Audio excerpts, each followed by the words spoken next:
Hi guys, and welcome back to MrGibbs Vlogs. So for this video, this is a special video because I've recently obtained a Melanochrysum cutting. So I purchased this one from the seller named Chan Bautista.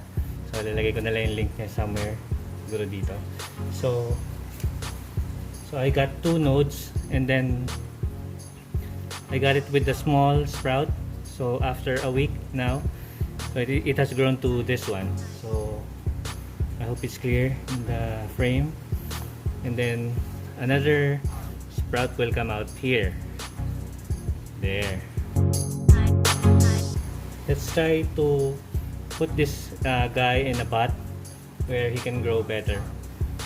So I think I should cut it about here in the middle. So this will be divided into 2. So let's do it now, and then try to put this in a pot. So let's start.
So there guys, I have cut it into 3 pieces.